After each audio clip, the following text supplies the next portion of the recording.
नमस्कार।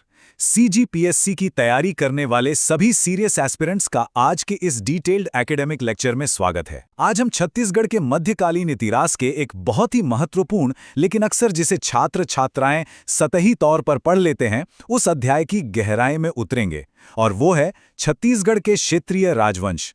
देखिए, ये वो विषय है जिसे समझना प्रीलिम्स और मेंस दोनों में सफलता के लिए एब्सोल्युटली क्रिटिकल है। हमारा लक्ष्य सिर्फ तथ्यों को एक के बाद एक जानना नहीं है, बल्कि ऐतिहासिक प्रक्रियाओं को समझना, आर्कियोलॉजिकल सोर्सेस का एनालिसिस करना है और ये जानना है कि इन छोटे छोटे राज्यों ने छत्तीसगढ़ की राजनीतिक और सांस्कृतिक विरासत को आखिर आकार कैसे दिया। तो ये समझ लीजिए कि ये सत्र एक कहानी नहीं बल्कि एक विश्लेषणात्मक अध्ययन होगा जो आपको परीक्षा में एक सॉलिड एज दिलाएगा। तो आज की हमारी चर्चा का रोड मैप कुछ इस तरह का रहेगा। सबसे पहले सेक्शन 1 में हम उस पॉलिटिकल लैंडस्केप को समझेंगे, उस राजनीतिक परिदृश्य को जिसने इन राजवंशों के उदय को संभव बनाया। इसके बाद हम एक एक करके 3 प्रमुख क्षेत्रीय राजवंशों का बहुत ही गहरा अध्ययन करेंगे। कवर्धा के फणी नागवंश, बस्तर के छिंदक नागवंश और कांकेर के सोमवंश। हम कोशिश करेंगे कि हर एक राजवंश पर हम कम से कम 10 से 12 मिनट का समय दें ताकि उनकी वंशावली, उनका प्रशासन और उनके सांस्कृतिक योगदान को विस्तार से समझा जा सके। सेक्शन 5 में हम इन तीनों का एक कंपैरेटिव एनालिसिस करेंगे जो मेंस के एनालिटिकल क्वेश्चंस के लिए बेहद जरूरी है। और अंत में हम विशेष रूप से सीजीपीएससी परीक्षा के पर्सपेक्टिव से इस पूरे विषय को रैप अप करेंगे, जिसमें प्रीलिम्स के लिए की फैक्ट्स और मेंस के लिए आंसर राइटिंग की स्ट्रैटेजी पर चर्चा होगी। ठीक है, तो चलिए शुरू करते हैं। सोचिए, 11वीं से 14वीं शताब्दी के बीच का छत्तीसगढ़ कैसा दिखता होगा? पॉलिटिकल मैप कैसा था? इसे समझने के लिए हमें बड़ी पिक्चर देखनी होगी। देखिए, ये वो समय था जब एक सेंट्रल अथॉरिटी का विघटन हो रहा था। कलचुरियों की जो मेन और सबसे पावरफुल ब्रांच थी, जो त्रिपुरी से शासन करती थी, वो लगातार कमजोर हो रही थी। हाँ, ये सच है कि छत्तीसगढ़ में उनकी रतनपुर शाखा एक प्रमुख शक्ति के रूप में स्थापित थी, लेकिन उनका जो इन्फ्लुएंस था वो मुख्य रूप से छत्तीसगढ़ के मैदानी इलाकों तक ही सीमित था। वे पूरे क्षेत्र पर, खासतौर पर जो दुर्गम, फॉरेस्टेड और हिली एरियाज थे, उन पर डायरेक्ट कंट्रोल स्थापित नहीं कर पाए। इसी पॉलिटिकल वैक्यूम या कह ले राजनीतिक शून्य ने कई छोटी छोटी लोकल और रीजनल पावर्स को सिर उठाने का मौका दिया। इन शक्तियों ने अपने अपने इन्फ्लुएंस जोन्स में इंडिपेंडेंट या सेमी इंडिपेंडेंट राज्यों की स्थापना की। यही वो हिस्टोरिकल बैकग्राउंड है जिसमें हम फणी नागवंश, छिंदक नागवंश और सोमवंश जैसी शक्तियों का उदय देखते हैं। अब एक फंडामेंटल सवाल उठता है कि हम इन राजवंशों का अध्ययन करें ही क्यों? ये अपने आप में मेंस का एक पोटेंशियल क्वेश्चन हो सकता है। सबसे पहला कारण है रीजनल स्टेट फॉर्मेशन की प्रोसेस को समझना, यानी कैसे एक छोटा सरदार या चीफटेन धीरे धीरे अपनी शक्ति को कंसोलिडेट करता है और एक हेरिडिटरी रूल की स्थापना करता है। दूसरा, इनकी जानकारी हमें किसी लिटरेरी टेक्स्ट से नहीं बल्कि आर्कियोलॉजिकल और एपिग्राफिक सोर्सेस से मिलती है। शिलालेख, ताम्रपत्र और मंदिर, ये हमारे प्राइमरी सोर्सेज हैं।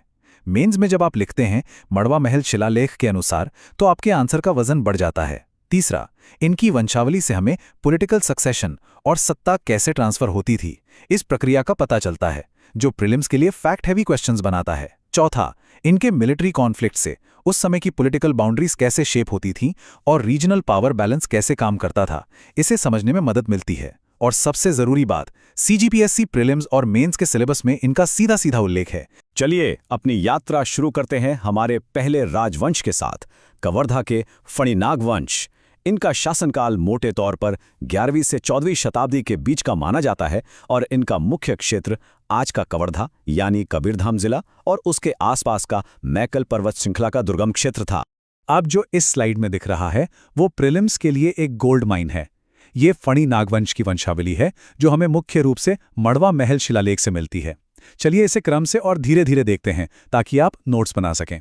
इस वंश का संस्थापक अहिराज को माना जाता है। ये प्रीलिम्स का सीधा प्रश्न है, फणी नागवंश का संस्थापक कौन था? उत्तर, अहिराज। अहिराज के बाद उसका पुत्र राजल्य शासक बना। राजल्य के बाद धरणीधर, फिर महीमदेव और उसके बाद सर्ववंदन, जिसका एक अन्य नाम गोविंद देव भी मिलता है। सर्ववंदन के बाद उसका पुत्र गोपाल देव शासक बना। इस नाम को डबल अंडरलाइन कर लीजिए। गोपाल देव इस वंश के सबसे प्रतापी और प्रसिद्ध शासकों में से एक हैं, जिनके बारे में हम आगे विस्तार से पढ़ेंगे। ये क्रोनोलॉजी आपको याद रखनी है क्योंकि प्रीलिम्स में शासकों का सही क्रम लगाने के लिए प्रश्न बन सकते हैं। वंशावली को आगे बढ़ाते हैं। गोपाल देव के बाद उसका पुत्र नलदेव गद्दी पर बैठा। नलदेव के बाद भुवनपाल देव, फिर उसका पुत्र कीर्तिपाल और जैत्रपाल। यहाँ एक इंटरेस्टिंग डिटेल है। अभिलेखों से पता चलता है कि कीर्तिपाल के कोई पुत्र नहीं था, इसलिए शासन जैत्रपाल को मिला। यह हमें उनके सक्सेशन के नियमों के बारे में एक छोटी सी जानकारी देता है। जैत्रपाल के बाद महीपाल, फिर विषमपाल, जन्हूपाल और यशोराज। यशोराज के बाद वल्लभदेव और फिर उसका पुत्र रामचंद्र देव। ये दूसरा महत्वपूर्ण शासक है, इसे भी हाईलाइट कर लें। रामचंद्र देव के बाद अर्जुन, फिर भोज और अंत में लक्ष्मी वर्मा का द्वितीय पुत्र चंद्रसेन राजा बना। इस लंबी सूची का अंतिम महत्वपूर्ण शासक मोनिंग देव था। तो ये पूरी वंशावली संस्थापक अहिराज से लेकर अंतिम शासक मोनिंग देव तक आपके प्रीलिम्स के नोट्स में क्रम से होनी चाहिए। अब इनके नाम को समझते हैं। फणी नागवंश। फणी का अर्थ है सर्प का फन। ये राजवंश अपनी उत्पत्ति पौराणिक नागों से मानता था। ये मेंस के लिए एक महत्वपूर्ण कॉन्सेप्ट है। देखिए, मध्यकाल में जब कोई नई शक्ति उभरती थी तो उसे अपनी प्रजा के बीच अपनी सत्ता को लेजिटिमाइज करना होता था, वैधता दिलानी होती थी। इसके लिए शासक खुद को किसी पौराणिक वंश जैसे सूर्यवंश, चंद्रवंश या इस मामले में नागवंश से जोड़ते थे। ये केवल एक कहानी नहीं थी, ये उनकी पॉलिटिकल लेजिटिमेसी यानी शासन करने के दैवीय या पारंपरिक अधिकार का आधार थी। ये एक छोटे सरदार को एक प्रतिष्ठित राजा के रूप में स्थापित करती थी। उनका प्रतीक चिन्ह भी सर्प था, जो उनके मंदिरों की मूर्तियों और शिलालेखों में भी देखने को मिलता है। अब आते हैं इनके प्रशासन पर, जो मेंस के लिए एक महत्वपूर्ण विषय है। फणी नागवंशी शासक पूरी तरह से इंडिपेंडेंट नहीं थे। वे रतनपुर के शक्तिशाली कलचूरियों के फ्यूडिटेरीज यानी सामंत थे। सामंत व्यवस्था का क्या अर्थ है? इसका मतलब है कि वे कलचूरियों को एक फिक्स्ड एनुअल टैक्स देते थे और जब भी कलचूरी कोई मिलिट्री कैंपेन करते थे तो इन्हें अपनी सेना के साथ उनकी सहायता करनी पड़ती थी। बदले में कलचूरी उन्हें उनके क्षेत्र में ऑटोनोमसली शासन करने की अनुमति देते थे और बाहरी आक्रमणों से उनकी रक्षा करते थे। फणी नागवंशियों का सीधा नियंत्रण कवर्धा, छुरी और छपरागढ़ के क्षेत्रों पर था। हमें उनके शासन की पुष्टि उनके शिलालेखों जैसे कि मंडवा महल शिलालेख से होती है। उन्होंने अपनी धार्मिक और राजनीतिक सत्ता को मंदिरों के निर्माण के माध्यम से भी प्रदर्शित किया। ये स्टेट फॉर्मेशन का एक क्लासिक उदाहरण है, जहां एक सामंत वंश अपनी क्षेत्रीय स्वायत्ता को शिलालेखों और स्थापत्य के माध्यम से स्थापित और प्रचारित कर रहा है। राजनीतिक सत्ता आती जाती रहती है, लेकिन जो चीज स्थायी विरासत छोड़ जाती है वो है कला और वास्तुकला। फणी नागवंशियों की सबसे स्थायी विरासत उनके द्वारा बनवाए गए मंदिर हैं। स्क्रीन पर आप दो प्रमुख संरचनाएं देख रहे हैं, भोरमदेव मंदिर और मड़वा महल। ये सिर्फ इमारतें नहीं हैं, ये फणी नागवंशियों के इतिहास, धर्म और उनकी राजनीतिक महत्वाकांक्षाओं के पत्थर में लिखे गए सबूत हैं। आइए इन दोनों को एक एक करके और विस्तार से समझते हैं। सबसे पहले भोरमदेव मंदिर। यह प्रीलिम्स का एक क्लासिक मैचिंग क्वेश्चन है। 3 तथ्य याद रखें। शासक का नाम गोपाल देव। निर्माण का समय 1089 ईस्वी। यह मंदिर भगवान शिव को समर्पित है। इसकी सबसे खास बात है इसकी स्थापत्य शैली। यह नागर शैली का एक सुंदर उदाहरण है, जो चंदेल शासकों द्वारा बनवाए गए खजुराहो के विश्व प्रसिद्ध मंदिरों से काफी मिलती जुलती है। इसी समानता के कारण भोरमदेव को छत्तीसगढ़ का खजुराहो भी कहा जाता है। यह उपनाम भी परीक्षा में पूछा जाता है। मंदिर की बाहरी दीवारों पर बनी कामुक मूर्तियां इसे विशेष पहचान देती हैं। यह मंदिर न केवल एक धार्मिक केंद्र था, बल्कि यह कलचूरियों के अधीन होते हुए भी गोपाल देव की बढ़ती शक्ति, समृद्धि और कलात्मक संरक्षण का एक शक्तिशाली प्रतीक था। दूसरा महत्वपूर्ण स्मारक है मड़वा महल, जिसे दूल्हादेव मंदिर भी कहते हैं। इसके भी 3 तथ्य प्रीलिम्स के लिए महत्वपूर्ण हैं। शासक रामचंद्र देव। निर्माण वर्ष 1349 ईस्वी। अब इसका मेंस के लिए महत्व समझिए। ये महल रामचंद्र देव के विवाह के उपलक्ष्य में बनाया गया था, जो कलचुरी राजकुमारी अंबिका देवी के साथ हुआ था। ये एक सामंत राजा का अपने अधिपति यानी कलचुरियों के राज परिवार के साथ मैट्रिमोनियल अलायंस स्थापित करने का प्रतीक है। मध्यकाल में ऐसे विवाह सिर्फ व्यक्तिगत संबंध नहीं, बल्कि स्ट्रैटेजिक पॉलिटिकल अलायंसेस होते थे। इस विवाह ने फणी नागवंशियों की स्थिति को कलचुरी दरबार में और मजबूत किया होगा। इसलिए ये सिर्फ एक विवाह मंडप नहीं है, ये एक राजनैतिक गठबंधन का शिलालेख है। और जैसा मैंने पहले बताया, मड़वा महल शिलालेख से हमें फणी नागवंशी शासकों की पूरी वंशावली भी मिलती है, जो इसे एक अमूल्य ऐतिहासिक स्रोत बनाता है। तो चलिए अभी जो हमने पढ़ा उसे जांचते हैं। एक सीधा सा MCQ स्टाइल सवाल। 11वीं शताब्दी में किस फणी नागवंशी शासक ने भोरमदेव मंदिर का निर्माण करवाया था? सोचिए, इसका सही उत्तर है गोपाल देव। इस तरह के सीधे तथ्यात्मक प्रश्न प्रीलिम्स में अक्सर पूछे जाते हैं। शासक का नाम, निर्माण का वर्ष और स्मारक, ये तिकड़ी आपको हमेशा याद रखनी है। हर राजवंश की तरह फणी नागवंश का भी पतन हुआ। इसके पीछे मुख्य कारण क्या थे, ये मेंस में पूछा जा सकता है। 14वीं शताब्दी तक पॉलिटिकल इक्वेशंस बदल रहे थे। कलचुरियों की एक नई और अधिक अग्रेसिव ब्रांच, रायपुर शाखा, का उदय हो चुका था। वे अपनी शक्ति का विस्तार कर रहे थे। दूसरी ओर रामचंद्र देव के बाद के फणी नागवंशी शासक उतने शक्तिशाली नहीं थे, जिससे उनकी केंद्रीय सत्ता कमजोर हो गई। अंततः इस वंश के अंतिम शासक मुनिंग देव को रायपुर के कलचुरी शासक ब्रह्मदेव राय ने पराजित कर दिया और कवर्धा के क्षेत्र को अपने राज्य में मिला लिया।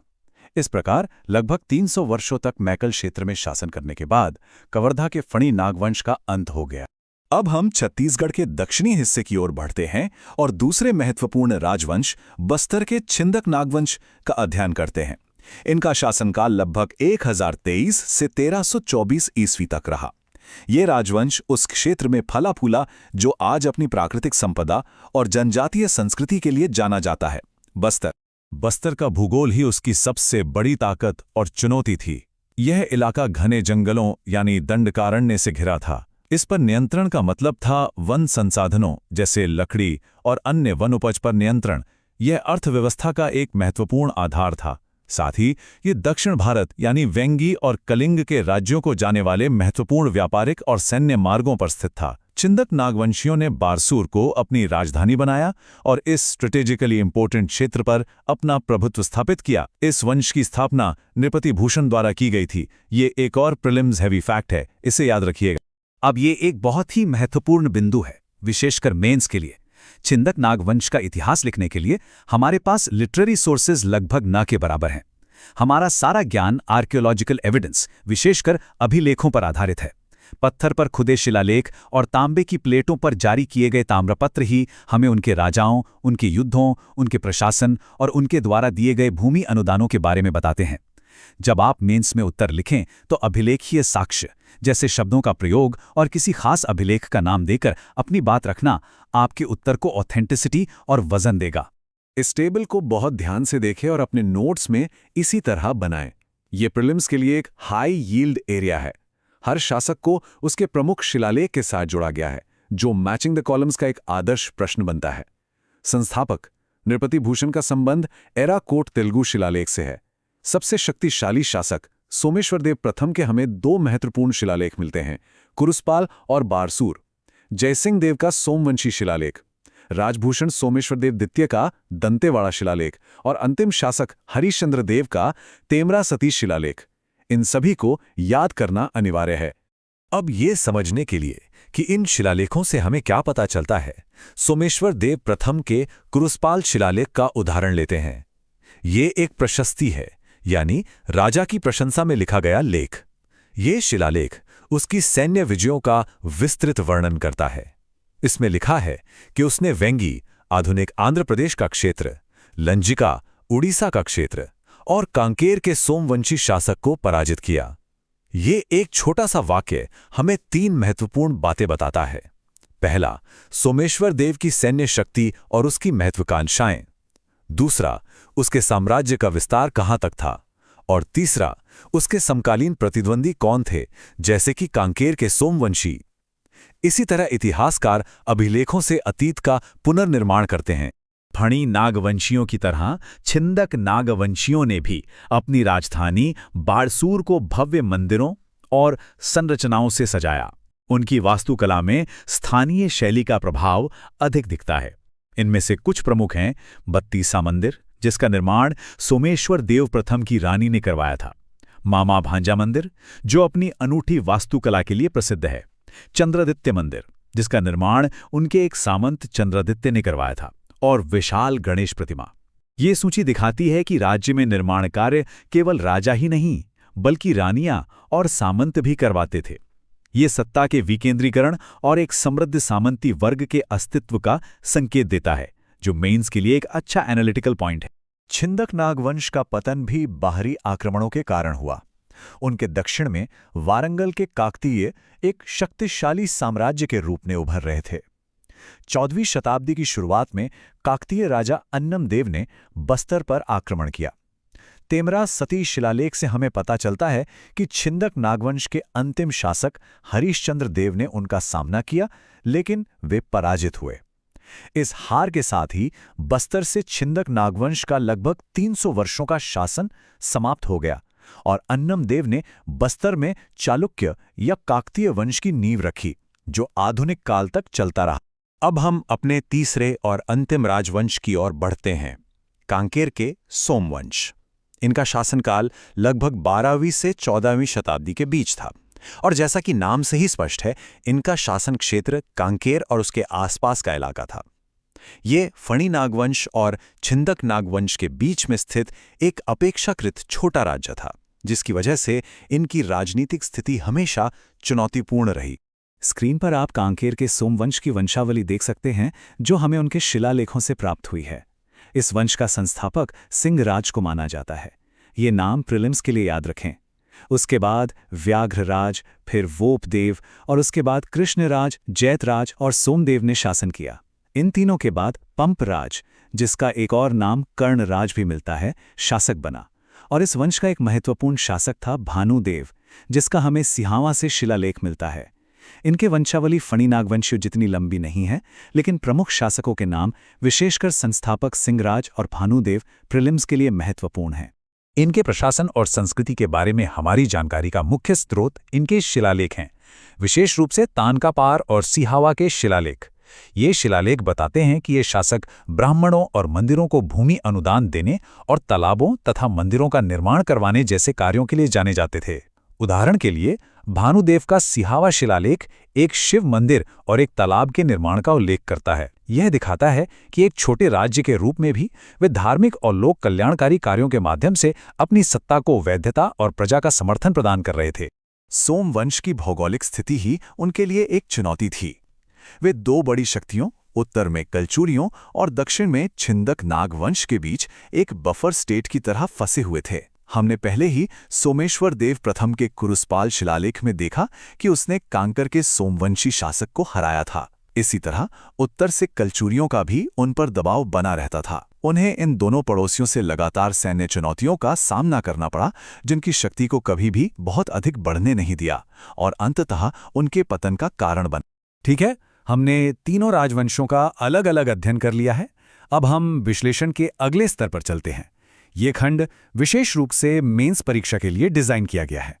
हम इन तीनों राजवंशों को एक साथ रखकर उनकी तुलना करेंगे, जो आपको छत्तीसगढ़ के मध्यकालीन इतिहास पर एक व्यापक और विश्लेषणात्मक उत्तर लिखने में मदद करेगा। इस तुलनात्मक टेबल को ध्यान से देखें। ये आपके मेंस के उत्तर का फ्रेमवर्क हो सकता है। चलिए इसे एक एक करके समझते हैं।